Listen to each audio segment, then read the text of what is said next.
Imagine, if you will, that sleeping was once the most dangerous thing you could do. Every night, as darkness fell across medieval Europe, millions of people faced a choice that could mean life or death. But here you are now, safe and warm, ready to drift into peaceful slumber as we explore this cozy corner of history together.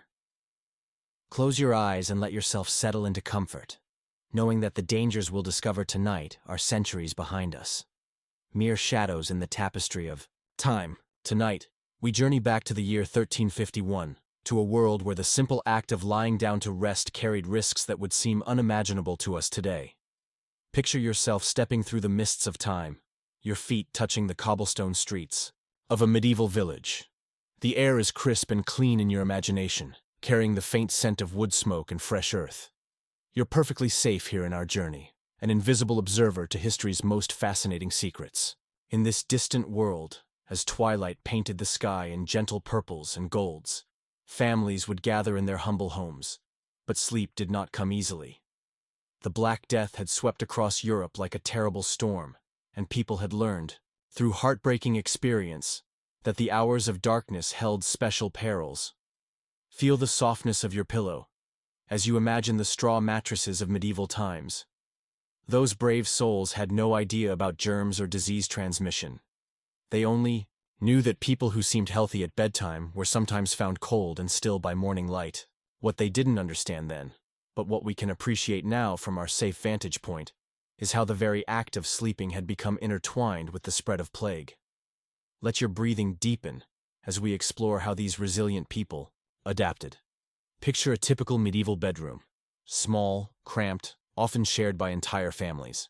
Wooden shutters blocked out the night air, which people believed carried evil humors and sickness. Thick woolen blankets provided warmth against the chill, but also created perfect conditions for something far more sinister than cold.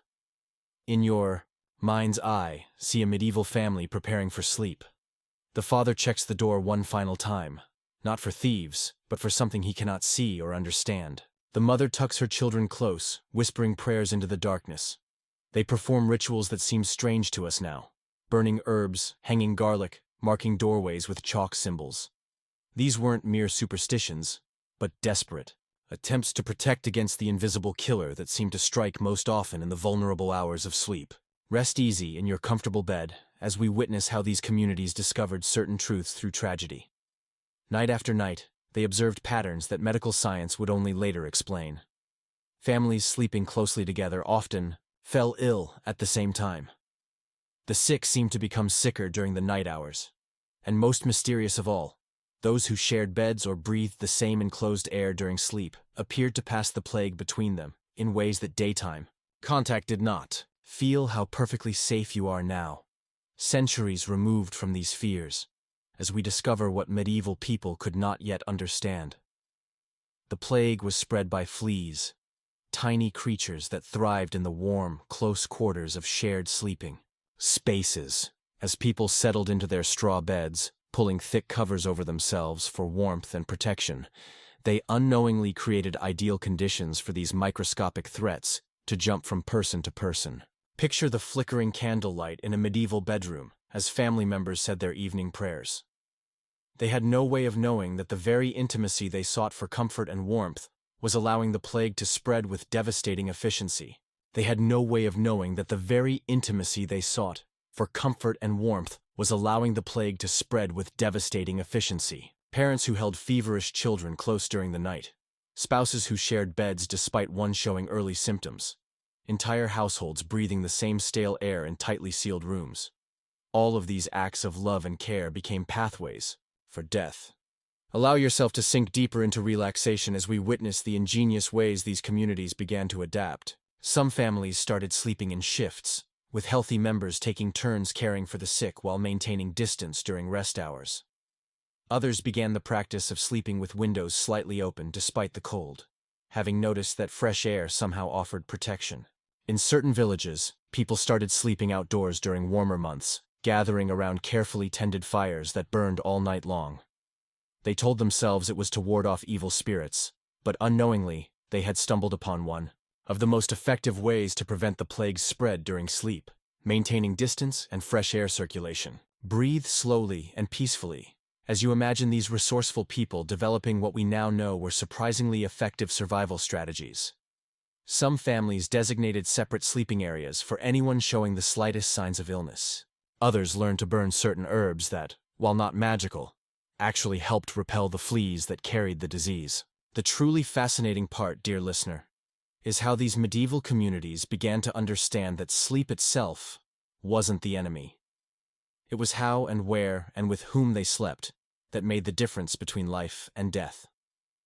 They started creating what we might call sleep protocols, careful rituals and arrangements that, though cloaked in the language of superstition, were actually ingenious public health measures. Picture yourself as perfectly safe and comfortable as we witness medieval families learning to balance their need for warmth and companionship with the harsh realities of survival. Some households began using heavy curtains to divide sleeping spaces, creating primitive but effective isolation areas. Others developed elaborate bedtime routines involving washing with vinegar, changing into clean sleeping clothes, and even sleeping with small sachets of herbs that we now know had natural, insect-repelling properties. As you rest in complete security, imagine how these practices gradually spread from village to village. Traveling merchants and pilgrims carried stories of families who had survived by changing their sleeping habits. Monasteries developed detailed rules about dormitory arrangements that unknowingly prevented plague transmission during the vulnerable night hours. Feel the gentle rhythm of your own breathing as we consider how these medieval people, driven by love and the instinct to survive, stumbled upon some of humanity's first systematic approaches to preventing disease transmission during sleep. They couldn't see bacteria or understand viral transmission, but they could observe that certain sleeping arrangements led to illness, while others seemed to offer protection. Some of the most touching stories from this era tell of families who developed intricate good-night rituals, not just prayers and blessings, but careful procedures for maintaining distance while still expressing love. Parents would blow kisses from doorways rather than leaning in close. Siblings learned to whisper their goodnights across rooms rather than sharing intimate conversations on shared pillows. Rest deeply as you picture these acts of loving sacrifice, these small but profound changes that allowed families to stay together while staying alive. In your safe and comfortable present, you can appreciate the courage it took for medieval people to resist their deepest instincts for closeness and comfort in order to protect those they loved most. But what was it exactly that made sleeping so uniquely dangerous during the plague years? What specific mechanisms turned the most natural and necessary human activity into a pathway for death? As you drift toward peaceful slumber yourself, secure in modern knowledge and medical protection, prepare to discover the fascinating and frightening details of how nighttime became humanity's most perilous hours. The answers lie in understanding not just the plague itself, but the very nature of medieval sleep. How people rested, where they rested, and why the intimate vulnerability of sleep created the perfect storm for one of history's deadliest pandemics. But that revelation, dear traveler through time, awaits us in the next chapter of our journey through this cozy corner of history. For now, let yourself settle into the safety of the present moment, knowing that the dangers we explore are nothing more than distant echoes, fascinating stories to ponder as you drift into the peaceful sleep that our ancestors fought so hard to achieve. So, why was sleep so dangerous in medieval times? The answer lies not just in the physical discomforts we might imagine, but in something far more sinister that crept through the darkness of those ancient nights.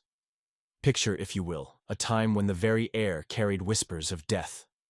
The year is 1347, and across the cobblestone streets of Europe, a shadow is spreading. Yet here you are now, safe and warm in your comfortable space, about to discover how love and ingenuity triumphed even in humanity's darkest hour. The medieval world was one of profound contrasts. While we rest tonight in climate-controlled rooms, with filtered air and modern medicine just a phone call away, our ancestors faced a reality where sleep itself became a battlefield between life and death. Imagine the texture of rough wool blankets, scratchy against skin that hadn't known the luxury of daily bathing. Feel the chill that seeped through stone walls no matter how large the fire, and hear the constant whisper of wind through gaps in wooden shutters. In those times, families huddled together not just for warmth, but for comfort against fears that modern minds can barely comprehend. The night was long and filled with mysteries that daylight would sometimes reveal in the most tragic ways. A child might fall asleep beside their parents and simply never wake, claimed by invisible forces that seemed to travel on the very breath they shared. What we now understand as disease transmission was then attributed to evil humors, cursed, air, or divine punishment. The medieval mind tried to make sense of patterns that seemed both random and terrifyingly predictable. Villages would wake to find entire families had succumbed in the night, their final sleep becoming eternal without warning or apparent cause. Yet imagine, if you will, the remarkable ingenuity that emerged from this terror. Picture a typical medieval bedroom, stone walls that wept with winter's chill, floors carpeted with rushes and sweet herbs like lavender and rosemary. These weren't mere luxuries, but acts of desperate hope. Families believing that pleasant scents might ward off invisible dangers. Feel how your own comfortable room surrounds you with safety as we witness their courageous attempts to create sanctuary. Sleep was communal by necessity. Parents, children, servants, and sometimes even livestock shared spaces that we would consider impossibly cramped. Bodies pressed together for warmth, sharing breath, sharing life. And unknowingly, sharing death. The very closeness that provided comfort and survival also created perfect conditions for something that would soon change the course of human history. In a small village in what is now southern France, imagine a wool merchant named Guillaume returning from his travels. He carries with him fine fabrics, exotic spices, and stories of distant lands. But he also carries something else, something invisible and deadly that he knows nothing about. As he settles into sleep that first night, home, reuniting with his beloved wife and 3 young children in their shared family bed, he believes he is finally safe. The medieval understanding of health was rooted in balance, the delicate harmony of the 4 humors, the dance between hot and cold, dry and wet. They believed that sleep itself was sacred, a gentle negotiation between the soul temporarily leaving the body and returning refreshed. What they couldn't know was that invisible invaders were about to upset this ancient balance. Picture Guillaume's wife, Marie, noticing he seems unusually warm as they settle for the night. In their cozy stone house, warmed by a central hearth, whose smoke drifts peacefully through the roof, she pulls their soft woolen covers higher. The children, ages 4, 6, and 9, nestle closer like sleeping birds in a nest. Their loyal dog curls at their feet, completing this portrait of medieval family love that would soon teach us profound lessons about survival and connection. This scene, repeated in countless homes across medieval Europe, represents both the beautiful intimacy of family life and the tragic vulnerability that would soon be exploited by forces beyond their comprehension. The very bonds of love and survival that held these families together would become pathways for an enemy they could neither see nor understand. Medieval people had their own ways of protecting sleep. Prayers whispered in the darkness, holy relics, tucked under pillows, herbs burned to cleanse the air. They understood, in their own way, that night was when people were most vulnerable. What they couldn't understand was that their enemy was not supernatural, but microscopic. Imagine the sounds of a medieval night. No electric hum, no distant traffic, no neighbors' televisions. Instead, the crack and settle of cooling wood, the scurry of small creatures in the walls, the distant howl of wind across open fields. In cities, perhaps the call of a night watchman, or the clatter of a cart over cobblestones. But mostly, the deep quiet that we've forgotten in our modern world, broken only by the soft breathing of loved ones sleeping nearby. This quietude, this intimacy, this complete dependence on family and community for warmth and safety, created the perfect conditions for what was coming. The very social structures that allowed medieval civilization to survive and thrive would soon become its greatest vulnerability. As Guillaume drifts into deeper sleep, his breathing becomes labored. Marie, still half awake, notices but attributes it to his long journey. She's tired too, and sleep claims her as well. The children sleep the deep, trusting sleep of the innocent. By morning, the invisible passenger Guillaume carried home will have found new hosts, beginning a chain of transmission that would echo through history. But the real danger wasn't just in the disease itself. The real danger came at night, when people were most vulnerable, most trusting, most unaware of the microscopic drama playing out in their very breath. Yet from this darkness, dear listener, came extraordinary light. Night after night, across Europe, loving families faced an impossible choice: how to protect each other while staying connected. The medieval bedroom, that sacred space of rest and intimacy, was about to become the birthplace of humanity's most ingenious survival strategies. Rest peacefully in your safe bed as we discover how love found a way. The medieval bedroom, that sacred space of rest and intimacy, was about to become the birthplace of humanity's most ingenious survival strategies. Rest peacefully in your safe bed as we discover how love found a way. But the real danger came at night. Yet even in the face of such nightly terrors, medieval families had developed remarkable ways to find peace and rest. But the real danger came at night. Yet even in the face of such nightly terrors, medieval families had developed remarkable ways to find peace and rest. The very dangers we've just explored were met with ingenious solutions, turning their bedrooms into sanctuaries of warmth and protection against the long winter nights. Picture, if you will, stepping into a typical medieval bedroom on one of those frost-bitten evenings.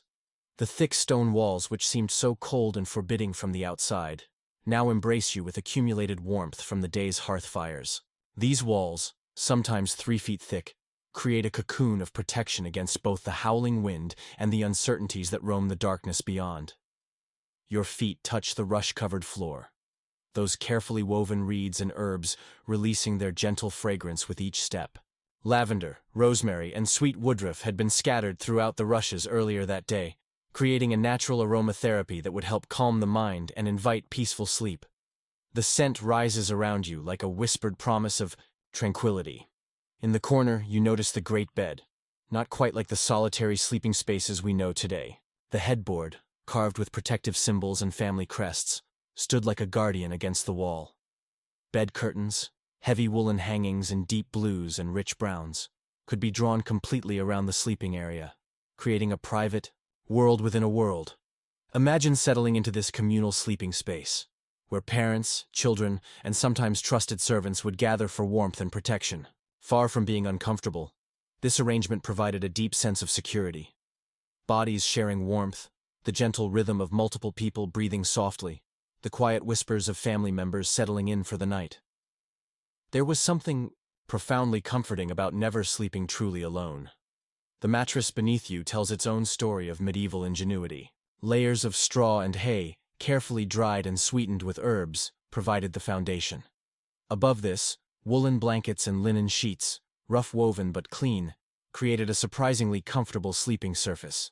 The wealthy might have enjoyed feather-filled bolsters, but even the simplest arrangements offered a refuge from the hard wooden floors below. As you pull the heavy wool blankets up to your chin, you become aware of medieval sleep's most fascinating secret. They didn't sleep the way we do.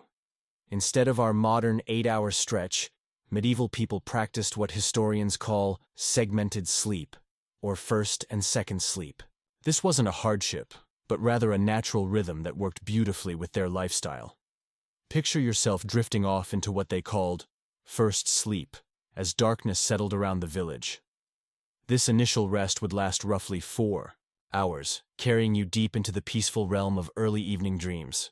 Then, sometime around midnight or 1 in the morning, you would naturally awaken. But this wasn't considered an interruption or insomnia as we might think today. Instead, this midnight awakening was a treasured time of quiet activity. Families would lie in their warm beds, talking softly about the day's events or sharing stories passed down through generations. Some would pray, their whispered words creating a gentle communion with the divine. Others would simply lie peacefully, enjoying the profound stillness of the deep night hours. Couples used this time for intimate conversation and affection, speaking in hushed tones while the rest of the household dozed around them. Children might share their dreams or ask questions about the mysteries of the adult world. There was something magical about these midnight hours, when the usual bustle of daily life fell completely away, leaving only the essential rhythms of family and rest. After an hour or 2 of this gentle wakefulness, second sleep would begin to call. Eyelids would grow heavy again, breathing would slow and deepen, and the family would settle back into their communal slumber. This second sleep often lasted until dawn, filled with the deepest and most restorative rest of the night. The bed, curtains created perfect darkness when fully drawn, blocking out even the faintest starlight that might filter through the wooden shutters. Within this textile cave, the air would grow warm and slightly humid from the breathing of multiple sleepers, creating an almost womb-like environment that encouraged the deepest possible rest. Sometimes, in the very heart of winter, family members would share not just the bed, but also their body heat more deliberately. Children might nestle between parents, while older family members would arrange themselves to ensure everyone stayed warm throughout the long, cold night.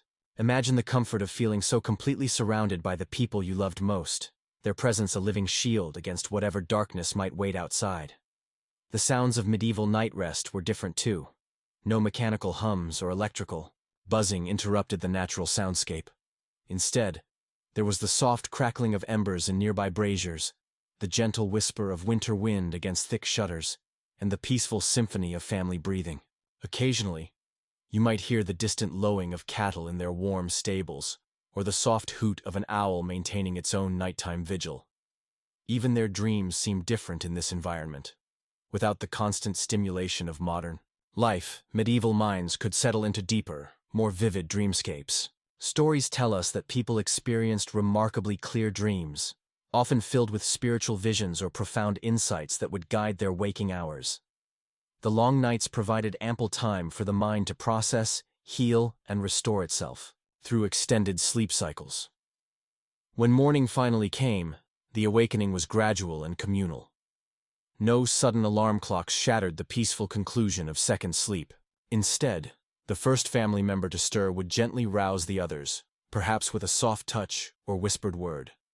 The bed curtains would be gradually opened, allowing the gray light of dawn to filter in slowly, giving everyone time to transition, gently, from sleep to wakefulness. This medieval approach to rest created something we rarely experience today. Truly restorative sleep that worked in harmony with natural rhythms and family bonds.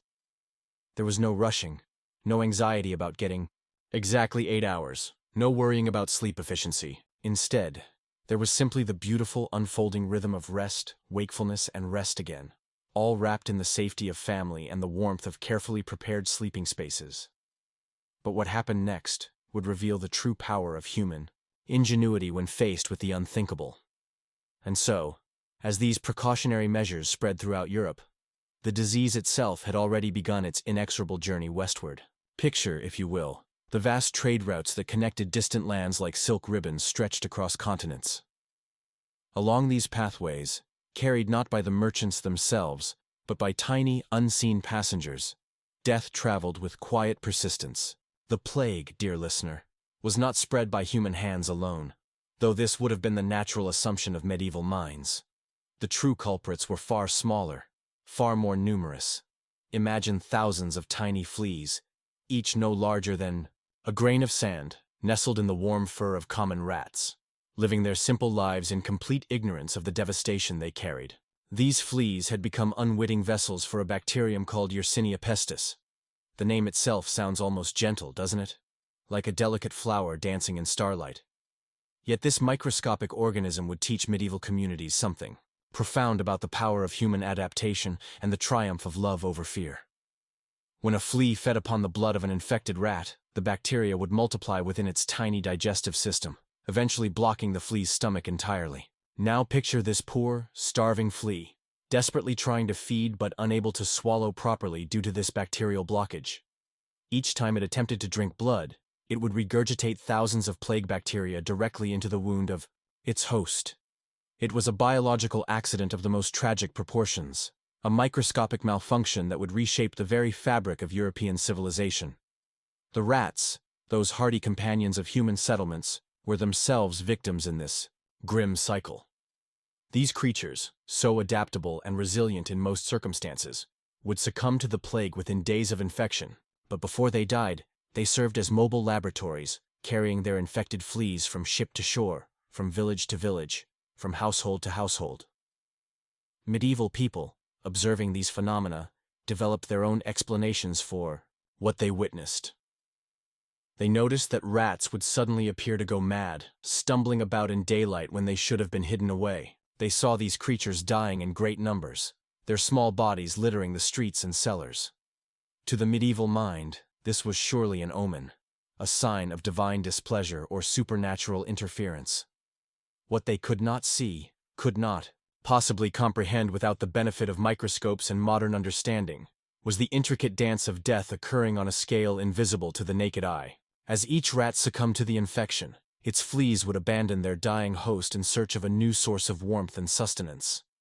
And when rats became scarce, these desperate parasites would turn to the next available option: human beings.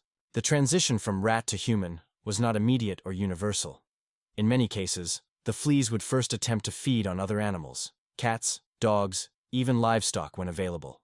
But in the crowded conditions of medieval towns and villages, where humans and animals lived in close proximity, the leap from animal to human host was inevitable. Picture a typical medieval household, a warm, bustling space where families shared their lives with their animals. Pigs slept contentedly beneath the floorboards, chickens roosted safely in the rafters, and even rats found shelter in the walls. This wasn't poverty, but community. Humans and animals creating shared warmth and survival. The bite itself seemed utterly unremarkable. Medieval people knew flea bites, as well as you know the feeling of soft sheets against your skin. A small, red mark would appear, perhaps with a moment's itch, nothing to cause alarm. Yet within that tiny wound, an invisible drama was beginning that would ultimately teach humanity its greatest lessons about protecting those we love most. What followed was a process that medieval physicians attempted to understand through their own framework of medical knowledge. They spoke of imbalances in the body's humors, of corrupted air and malevolent influences. They prescribed treatments based on centuries of tradition: bloodletting to balance the humors, aromatic herbs to ward off bad air, prayers and pilgrimages to address spiritual causes. From our modern perspective, we can observe this medieval medical response with a mixture of compassion and fascination. These learned men, working with the best knowledge available to them, were attempting to combat an enemy they could not see or properly comprehend. Their treatments, while well-intentioned, were tragically inadequate against a bacterial infection that required antibiotics still centuries away from discovery. The bacteria, meanwhile, followed its own inexorable biological program. Once established in human tissue, Yersinia pestis would multiply rapidly, spreading through the lymphatic system toward the nearest lymph nodes. These small, bean-shaped organs designed to filter out harmful substances from bodily fluids would become overwhelmed by the sheer volume of bacterial invasion. As the lymph nodes swelled in response to infection, they would form the characteristic buboes that gave the plague its most common name: the bubonic plague. These painful swellings, appearing most frequently in the groin, armpits, or neck, could grow to the size of a chicken egg, or even larger. The medieval mind interpreted these visible signs through its own understanding of disease and divine punishment. Imagine, if you will, a typical medieval family awakening one morning to discover these mysterious swellings on a loved one. Picture their confusion, their growing fear as the symptoms progressed. In their worldview, such sudden illness must surely have a cause, but what could it be? Had they somehow offended God? Was their home cursed? Had they been poisoned by an enemy? The speed with which the disease progressed only added to their terror and confusion. A person could appear perfectly healthy at sunset and be gravely ill by dawn. Within days, someone who had been working in the fields or tending to household duties could be bedridden, burning with fever, delirious with pain and exhaustion. Yet even as we contemplate these grim realities from our comfortable distance of centuries, we can find something almost remarkable in the simple biological efficiency of it all. Here was a system, however terrible in its consequences, that had evolved over countless generations to ensure the survival of a microscopic organism. The bacteria, the fleas, the rats, each playing their unwitting part in a cycle that had operated in various forms for millennia. As families huddled together in their small homes, sharing warmth and comfort in the face of growing uncertainty, they unknowingly created the perfect conditions for the disease to spread from person to person, transforming their acts of love and care into opportunities for tragedy to multiply exponentially throughout their communities. The gentle rhythm of family life, where children drift off to sleep in their parents' arms without a second thought, began to transform in ways that revealed the deepest strengths of human love. Picture, if you will, the Baxter family in their cozy stone cottage. William, a sturdy blacksmith with gentle hands that shaped both iron and hearts, and his beloved wife Eleanor, whose wisdom would soon guide their family to safety. For generations, the Baxters had followed sacred evening rituals. As darkness painted the sky in soft purples, they would gather around their hearth like flowers turning toward the sun. Young Thomas at 8, the twins Mary and Margaret at 6, and baby Catherine would nestle close to their parents, drawn by warmth and the unshakable comfort of being completely loved. Feel how your own safety tonight echoes their devotion. Sleep had always been a communal affair in the Baxter household. Their single room served as kitchen, workshop, and bedroom all at once. When night fell, William would carefully bank the fire to last until morning, while Eleanor spread their few precious blankets across the rushes that covered their dirt floor. The family would settle together, parents flanking their children, sharing body heat and whispered prayers before drifting into peaceful slumber. But as the plague began to change the very fabric of medieval life, even these most basic patterns of rest and comfort became sources of anxiety and disruption. The traveling merchants who passed through their village brought increasingly troubling news from other settlements. Families who had slept together for generations were beginning to separate their sleeping arrangements, driven by fears they could barely articulate. Eleanor noticed the changes first. Where once their evening gatherings had been filled with laughter and gentle conversation, now there were long silences, punctuated by worried glances and hushed discussions that ceased whenever the children drew near. William, typically so confident in his ability to protect his family, seemed suddenly uncertain, his strong hands fidgeting with his tools even when there was no work to be done. The changes to their sleep patterns unfolded like petals opening to morning light, gradually, naturally, born from love rather than fear. William began staying awake a little longer, tending their fire with the careful devotion of a guardian angel, his watchful eyes ensuring his family's protection. Eleanor found herself listening to each precious breath her children drew, her mother's heart attuned to the gentle rhythms that assured her of their safety. Young Thomas, sensitive to the atmosphere of growing wisdom in their home, began having dreams that seemed almost prophetic, visions of families finding new ways to stay connected across distances. The twins, Mary and Margaret, discovered the comfort of whispered conversations across their sleeping space, their voices creating invisible threads of love that would inspire a whole community. Most remarkable of all was how the plague began to transform the very language and rituals of bedtime into something more beautiful than before. Where once Eleanor had whispered gentle prayers of gratitude, now her evening benedictions became poetry, speaking blessings across distances, sending love through the air itself, like incense rising toward heaven.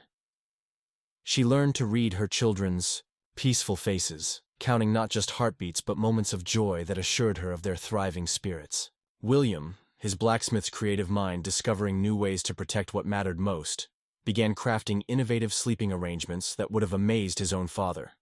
He built elegant wooden sanctuaries within their room, creating cozy spaces that enhanced rather than diminished their family's warmth. The children embraced these changes with the natural wisdom of youth, turning adaptation into adventure.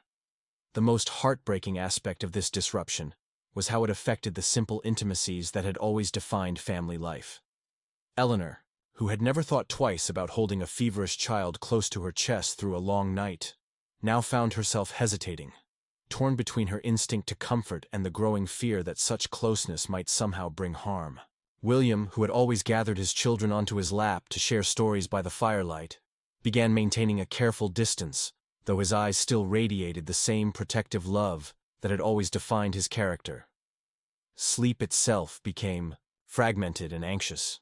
The natural rhythms of first sleep and second sleep that had governed medieval rest for generations were disrupted by constant vigilance and worry. Families found themselves lying awake during the quiet midnight hours, not in peaceful contemplation or gentle conversation, but in fearful listening for any sound that might signal danger approaching their home. The social disruption extended beyond individual families to entire communities. Village gatherings, where families had traditionally shared sleeping spaces during festivals or harsh weather, became sources of suspicion rather than comfort. The ancient practice of hospitality, where travelers were welcomed into homes and offered places by the hearth, began to erode as fear overcame centuries of tradition. Children, always the most adaptable members of any community, developed their own coping mechanisms for this new reality. They created games that helped them process the changes they couldn't fully understand, playing at being brave knights protecting their families from invisible dragons, or wise healers with magical herbs that could ward off any threat. In their innocent way, they transformed anxiety into adventure, finding ways to make even disrupted sleep seem like part of some grand quest. Yet perhaps the most profound impact was on the deep sense of security that had always characterized medieval family life. For generations, the shared sleeping space had represented the ultimate sanctuary, the place where families could let down their guard completely and rest in absolute trust. The plague's insidious influence began to erode this fundamental sense of safety, introducing doubt and vigilance into the very heart of domestic tranquility. But some communities found ways to adapt. In the midst of this growing challenge, something magical began to bloom from the very communities that seemed most threatened by the spreading plague. It was as if human ingenuity and compassion, when kissed by their greatest test, revealed reserves of wisdom and creativity that had always sparkled within, waiting for the perfect moment to shine. Picture, if you will, the village of Ashford, cradled in a gentle valley where the River Wye sang through fertile farmland like a lullaby. This community, like so many others across Europe, had initially met news of the plague with natural concern. But under the loving guidance of their village elder, a wise woman named Margaret, who had served as both healer and grandmother to all for 3 decades, they discovered something extraordinary. Margaret had observed something that others had missed in their panic. While families that huddled together in terror often succumbed to illness together, she noticed that those who maintained loving connections while adapting their physical arrangements seemed to fare better. She began to develop what we might recognize today as an early form of community-based public health response, though she understood it in the spiritual and practical terms of her time. The first innovation came from Margaret's own family. Her son Thomas, a skilled carpenter, had returned from travels carrying worrying news of the plague's spread through neighboring towns. Rather than cast him out or force him into complete isolation, Margaret devised a system that allowed the family to remain connected while protecting their health. Thomas constructed a small lean-to shelter attached to their main dwelling, with its own entrance and its own small fire pit. This arrangement allowed Thomas to remain close enough to his family for conversation and emotional support, while maintaining the fresh air circulation that Margaret instinctively felt was important for health. During the day, they could speak across the threshold, sharing meals and stories while maintaining careful distance. At night, Thomas would rest in his separate space, while the rest of the family maintained their traditional sleeping arrangements in the main house. Word of this innovation spread through Ashford with the same speed that fear had traveled through other communities, but with vastly different results. Word of this innovation spread through Ashford with the same speed that fear had traveled through other communities, but with vastly different results.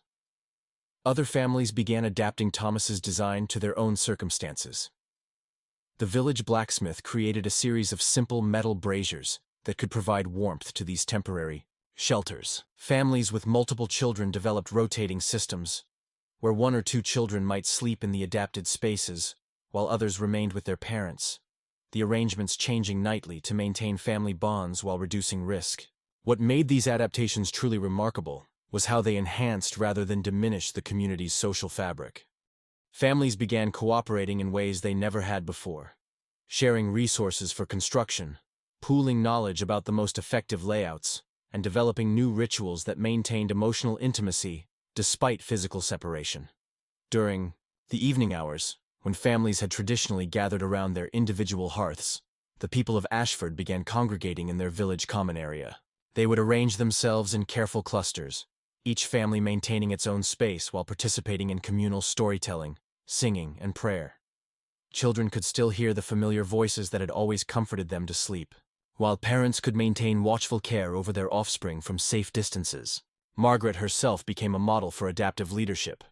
Each evening, she would move through these family clusters, offering herbs that she had learned could help purify air and repel insects, sharing wisdom about maintaining health through proper rest and nutrition, and providing the emotional reassurance that helped families navigate their fear without losing their essential humanity. The most touching innovation came from the village's children themselves. Unable to share beds as they always had with their siblings and cousins, they developed an elaborate system of communication across sleeping spaces.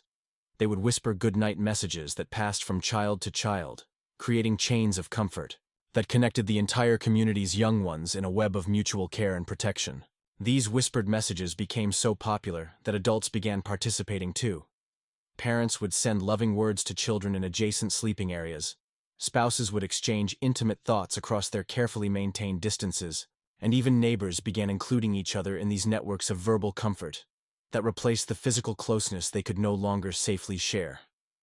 The practical innovations were matched by spiritual adaptations that helped preserve the community's sense of identity and purpose. The village priest, Father Benedict, developed new forms of blessing that could be offered at distance, using incense and prayer to create sacred boundaries around sleeping areas. These rituals served both practical and psychological purposes, helping people feel protected while reinforcing the community adaptations that were actually keeping them healthy. Perhaps most importantly, the people of Ashford discovered that their adaptations actually improved certain aspects of their sleep and rest. The smaller, more individualized sleeping spaces could be better heated and ventilated. Families found that the reduced crowding led to less disturbed sleep, as people were less likely to wake each other with tossing and turning. Children who had always struggled to find comfortable positions in crowded family beds discovered the luxury of having their own space, while still feeling securely connected to their loved ones. The village also developed innovative approaches to caring for anyone who did show signs of illness. Rather than abandoning the sick or allowing fear to break family bonds, they created graduated levels of care that maintained emotional support while protecting the healthy. Sick family members would be moved to specially prepared spaces that allowed for necessary care while minimizing exposure to others. Margaret trained a group of volunteer caregivers who could tend to the ill using protective measures she had developed through careful observation and traditional healing wisdom. These volunteers, mostly older community members whose children were grown, provided a crucial link between families and their sick loved ones, carrying messages and providing comfort when direct contact wasn't safe. The success of these innovations began to attract attention from surrounding communities. Merchants and travelers who passed through Ashford remarked on the village's unusual atmosphere, a place where people seemed calm and organized rather than panicked, where children still played and laughed despite the terrible news from other regions, where families remained visibly loving and connected despite the obvious adaptations they had made to their daily routines. As word spread, delegations began arriving from other villages, seeking to understand and implement Ashford's approaches.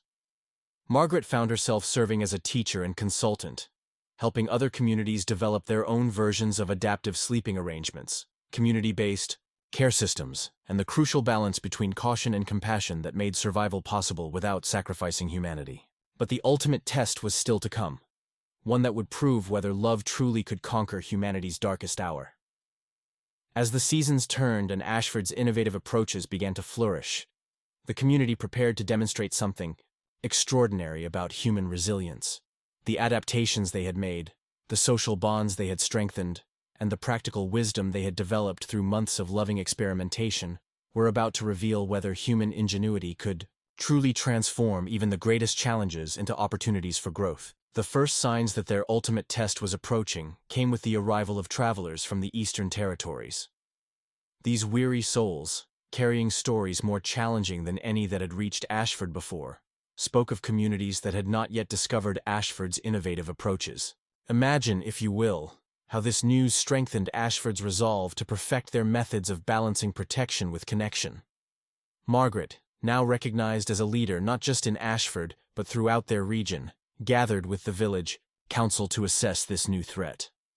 The refugees' accounts suggested that this final wave of plague was different in character, more aggressive, more swift in its progression, and seemingly resistant to many of the protective measures that had served communities well in earlier phases of the pandemic. Father Benedict, whose spiritual leadership had been crucial to maintaining community morale, struggled to provide comfort in the face of such overwhelming news. The carefully constructed balance between caution and hope that had sustained Ashford through the earlier months began to show signs of strain. Some families, gripped by renewed fear, began to advocate for more extreme isolation measures that would effectively dissolve the community bonds that had become their greatest source of strength. Young Thomas, Margaret's son whose carpentry skills had enabled so many of their innovations, found himself working around the clock to construct additional shelters and modify existing arrangements. The village's careful system of adaptive sleeping spaces, which had seemed so adequate just weeks before, suddenly felt insufficient against the threat they now faced. The children of Ashford, who had adapted so remarkably to their communities' earlier changes, began to show signs of the strain that constant vigilance imposed on young minds. Their evening games became more subdued. Their whispered goodnight networks carried undertones of anxiety that had not been present before. Parents found themselves torn between the desire to provide reassurance and the growing fear that optimism itself might be a form of dangerous complacency. Sarah, the baker's wife whose family had been among the first to adopt Margaret's innovations, found herself questioning whether their measures would be adequate against this new threat. Her husband James, whose strength and practical skills had made him a pillar of the community's adaptive efforts, began showing the physical signs of exhaustion that came from weeks of heightened alertness and constant preparation. As autumn deepened into the harsh winter of 1348, the community faced not just the challenge of the approaching plague wave, but the compounded difficulties of maintaining their protective measures in the face of bitter cold and shortened days. The separate sleeping shelters that had worked well during milder weather now required constant attention to prevent their small fires from going out during the long nights. The community gathering spaces that had been so important for maintaining social connections became harder to use as snow and wind made evening congregations uncomfortable and sometimes dangerous. Margaret, despite her growing concerns, continued to move through the village each evening, checking on families, distributing what herbs and remedies she had managed to gather and preserve, and providing the steady presence that had become so crucial to community morale. But even she could not hide the growing worry lines around her eyes, or the slightly more urgent tone that crept into her evening blessings.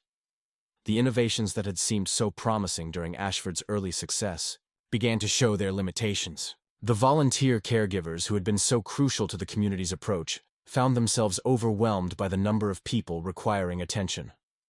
The graduated levels of care that had worked well for smaller numbers of sick community members became harder to maintain as more families dealt with illness simultaneously. Most challenging of all was maintaining the delicate balance between protective isolation and community connection that had been the foundation of Ashford's approach. As the threat level increased, some families began to retreat further into purely protective mode, while others doubled down on their commitment to maintaining community bonds, regardless of risk. These different responses to intensified danger began to create tension within the village that had previously been remarkably unified in their approach. Thomas found himself mediating between families who wanted to construct even more elaborate isolation barriers, and those who feared that too much separation would destroy the very social fabric that had made their community so resilient. The careful equilibrium that Margaret had established between individual family needs and community cooperation began to shift under the pressure of heightened fear and practical demands.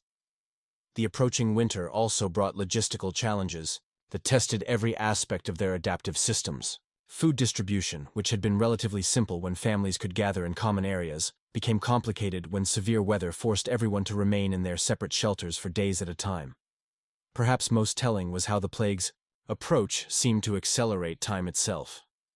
The gradual, thoughtful process by which Ashford had developed its innovations was no longer adequate for the rapid changes required by this new threat level. Decisions that had previously been made through community discussion and careful experimentation now had to be made quickly, often based on incomplete information and under pressure that left little room for the collaborative approach that had been their greatest strength. Yet even as these challenges mounted, there were signs that the bonds forged during Ashford's earlier adaptations had created something resilient and enduring. The children's whispered communication networks, which had begun as a simple substitute for shared sleeping spaces, had evolved into a sophisticated system that could rapidly carry information throughout the community. The volunteer caregivers, despite being overwhelmed, had developed skills and knowledge that made them remarkably effective even under pressure. Most importantly, the community had learned to adapt quickly without losing their essential character. Where other villages might have responded to increased threat with complete fragmentation or paralyzing fear, Ashford continued to seek solutions that preserved both safety and humanity.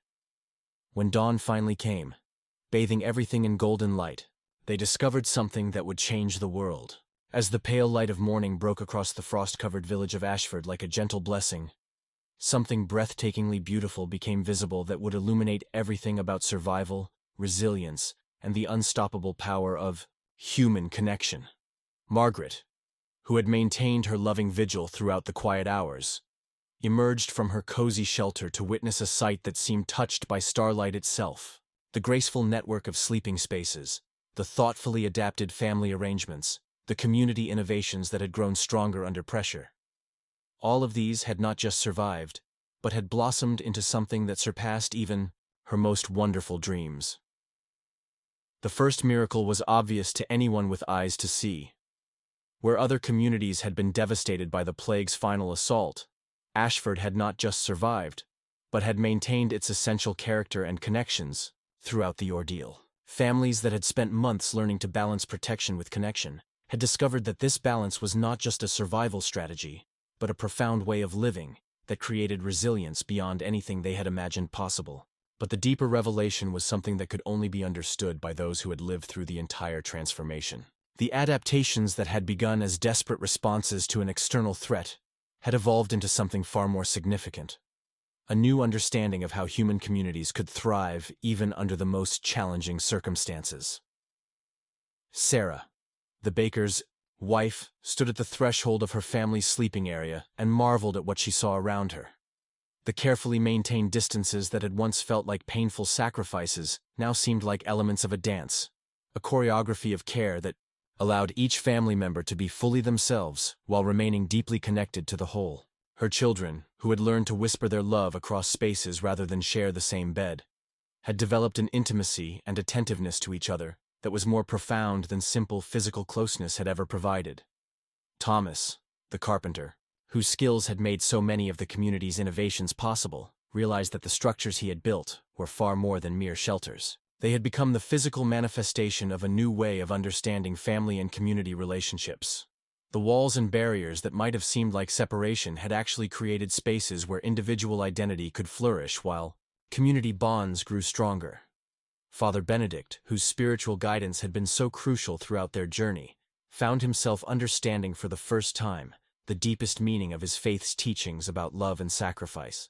The community had learned to express love not through possession or control, but through the willingness to create space for each other to be safe and whole. Their sleeping arrangements had become a form of prayer, a daily practice of choosing the well-being of others over their own immediate comfort. The children of Ashford had perhaps learned the most profound lessons of all. Their whispered communication networks had taught them that true connection doesn't require physical proximity, but rather attention, care, and the commitment to remain present to each other even across distances. They had discovered that feeling safe and loved was not about being controlled or constrained by those who cared for them, but about being trusted to take care of themselves within a network of mutual support. Margaret, walking slowly through the village as the morning light grew stronger, felt herself witnessing something that seemed to transcend the immediate circumstances of plague survival. The community had not just found a way to live through crisis. They had discovered a way of living that was more authentic, more sustainable, and more deeply satisfying than what they had known before the plague had forced them to examine and transform their most basic assumptions about family and community life. The success was not just measured in lives saved, though that would have been enough to justify everything they had endured. The deeper success was visible in the quality of connections between people who had learned to love each other more skillfully. Husbands and wives who had been forced to sleep apart had rediscovered the art of conversation and the pleasure of truly seeing each other as individuals. Children who had learned to comfort themselves in their own sleeping spaces had developed confidence and self-reliance that would serve them throughout their lives. Even more remarkably, the community had learned that safety and connection were not opposites that required constant compromise, but complementary qualities that could reinforce each other when approached with wisdom and creativity. The physical arrangements that had protected them from disease had also created opportunities for emotional and spiritual growth that would not have been possible under their previous, more conventional arrangements. The village's innovations had also created a template that could be shared with other communities facing similar challenges. Delegations that had come to learn from Ashford's approaches found that they were not just receiving practical guidance, but being invited into a new understanding of what human community could become when people committed themselves to both individual flourishing and collective well-being. As word of Ashford's success spread throughout the region, the village became a symbol of hope that transcended the immediate context of plague survival. Here was proof that human beings could face their darkest fears and most impossible challenges without losing their essential humanity. Indeed, they could emerge from such trials more fully human than they had been before. The triumph was not just about the techniques they had developed, though those were important and would be remembered and adapted by communities for generations to come. The deeper triumph was about the discovery that love itself could be purified and strengthened through the crucible of testing, that families and communities could become more truly themselves by learning to hold each other with both fierce protection and generous space. Thomas stood in the center of the village as the sun reached its midday height, surrounded by the structures he had helped to build and the people whose lives had been saved by their collective innovations. But what filled him with the deepest satisfaction was not the physical evidence of their success, but the quality of attention and care that he could see in every interaction around him. Adults engaging with each other with a depth of presence and appreciation that had been rare in the more casual intimacy of their former life. Margaret had kept detailed records of their community's journey through the plague crisis, not because she anticipated their approaches becoming widely known, but because she intuited that what they had learned was too valuable to risk losing. As she reviewed her notes that afternoon, she realized that they had essentially discovered how to create a community that could remain both safe and loving, both protective and free, both individual and connected. Yet the most remarkable discovery was still waiting to unfold. Something that would transform not just how they slept, but how they understood the very meaning of family and community. As the seasons danced their eternal cycle and life in Ashford settled into its beautiful new rhythms, the wisdom that had bloomed from their greatest challenges began to reveal its timeless treasure. What had begun as loving adaptations had evolved into profound insights about rest, family, and community that would bless how people lived for generations to come. The knowledge they had gained was not just about surviving difficulties, but about the sacred art of flourishing together. The sleeping arrangements that had saved their lives during the crisis had taught them profound lessons about the nature of true rest. Families discovered that the quality of sleep was not measured simply by the number of hours spent unconscious, but by the depth of safety and peace that made genuine restoration possible. Children who had learned to sleep confidently in their own spaces while remaining connected to their families developed a relationship with rest that was both independent and secure. Margaret, now recognized as a keeper of crucial wisdom, began to systematically document what they had learned about sleep practices that supported both individual well-being and community health. She observed that the families who had maintained their evening routines of connection while adapting their physical arrangements had children who slept more soundly and woke more refreshed than those who had simply imposed isolation without replacing it with other forms of intimacy. The practice of segmented sleep that had been disrupted during the crisis months had returned, but in modified forms that incorporated their new understanding of rest as both a personal and communal activity. Families still experienced the natural awakening that came in the middle of the night, but now they used these periods for different kinds of connection: quiet conversations across sleeping spaces, individual prayer or reflection, and a form of listening to the village around them that had become almost meditative. Sarah and James, the baker and his wife, discovered that their relationship had been strengthened rather than weakened by learning to sleep apart during the crisis. The conversations they had developed to maintain intimacy across physical distance had taught them to really listen to each other in ways they had never experienced during their earlier years of shared beds and casual physical closeness. When they eventually returned to sleeping in the same space, they brought these skills with them, creating a quality of presence and attention that made their physical intimacy more meaningful than it had ever been before. The village children had perhaps learned the most transferable lessons of all. The communication skills they had developed to maintain connection across sleeping spaces served them well in all kinds of situations where they needed to bridge differences, resolve conflicts, or simply maintain relationships across various kinds of distance. They had learned that being close to someone was not primarily a matter of physical proximity, but of emotional attention and genuine care. Thomas continued to refine and adapt the physical structures that had made their survival possible. But now he understood that the real architecture he had been creating was social and emotional, rather than simply material. The sleeping spaces had been important, but what mattered most was the web of relationships and the practices of care that the spaces had made possible. His skills as a craftsman had evolved into something more like the work of a social designer, someone who could create physical environments that supported the best human possibilities. Father Benedict had incorporated the community's experiences into his theological understanding in ways that enriched his spiritual guidance for years to come.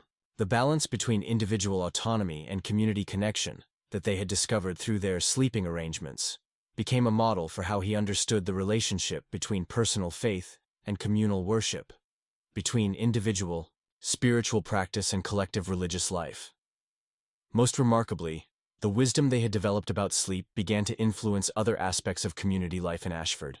The same principles that had guided their crisis-time sleeping arrangements, maintaining connection while ensuring individual well-being, balancing protection with openness, creating space for both solitude and togetherness, began to shape how they approached everything from work arrangements to conflict resolution to the education of children. The evening gatherings that had replaced their former practice of individual family bedtime routines evolved into a rich tradition of community, storytelling, shared music, and collective reflection that became one of the most treasured aspects of Ashford's social life. Children who grew up with these gatherings developed a sense of belonging to the wider community that complemented rather than competed with their family bonds. Neighboring villages began to adapt not just Ashford's plague survival techniques, but their broader approaches to sleep and rest. The understanding that individual sleeping spaces could enhance rather than threaten family intimacy spread throughout the region, along with the practices of evening community gatherings and the communication skills that maintained connection across physical distance. Margaret's documentation of their experiences became increasingly detailed and sophisticated, as she recognized that what they had learned had applications far beyond crisis survival. She began to articulate principles about sleep, rest, and community, life that addressed fundamental questions about human well-being. How much closeness was healthy in family relationships? What were the optimal conditions for genuinely restorative rest? How could communities maintain both individual autonomy and collective care? The insights that emerged from Ashford's experience began to influence even the design of new homes and community spaces throughout their region. Architects and builders started incorporating ideas about flexible sleeping arrangements, spaces that could accommodate both solitude and gathering, and physical environments that supported the kinds of communication and connection that the villagers had discovered were so crucial to both survival and thriving.